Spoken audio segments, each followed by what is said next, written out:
woodman spare that tree? Well, Bob Whittaker reporting, and Bob just told me that a villager has phoned in to say that a preservation order has just been issued, so the tree will live on.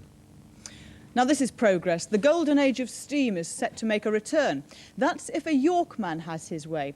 Not only has the amateur inventor developed a new type of engine which he claims is super efficient, he's also discovered a way to make crops grow much bigger without the need for fertilisers which harm the environment. At first glance, it's a typical back garden in a typical housing estate in York. But take a walk down the garden path with Tony Nacy and he'll point out some rather remarkable things. He says, thanks to a new mulch made from old newspaper and a secret ingredient he won't reveal, he can make flowers and vegetables grow much bigger, faster. Take these potatoes, sprouts and cabbage, for example.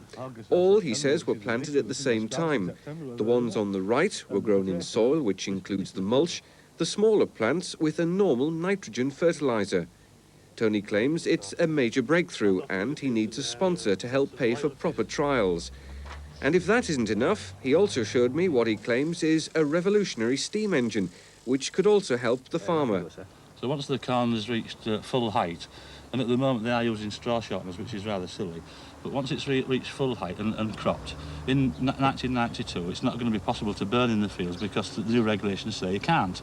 So what you'll have to do, what you can do in fact, is bale the straw into suitable sized bales that will actually fit into this boiler, not this boiler of course, but the boiler of the new revolutionary engine. Yeah. And then this can be fed into the boiler and used as fuel, and the generator in turn will operate all the farm machinery that's involved with the corn processing. And the nice thing as well is that the spare capacity of the boiler will be put through heat exchangers, and it will provide the heat to dry the corn. So now not only are you saving electricity, but you don't need diesel for your burners either, so you're making a double saving. Despite the model's bizarre appearance, Tony says this steam engine is highly efficient. New engine is really the difference between Archimedes flapping his wings and Concorde. We're talking of an efficiency rating of somewhere, I'm not exactly certain yet, between 67 and 77%, which is comparable, or if not probably slightly greater, to the best combustion engines on the market at the moment. So what's the difference? The difference between this engine and the other? Well, I'm not telling you, because if I gave the game away, England might lose the incentive, and there's a chance here for England to pull back a few here.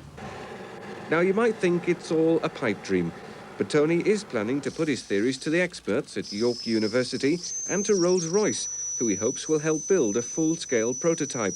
I mean, I know it's going to be good, but it's no good me telling. No one's going to believe me. They need to believe the experts, and that's why I'm going to the university with all the projects that I've done so far.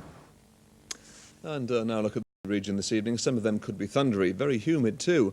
Overnight should be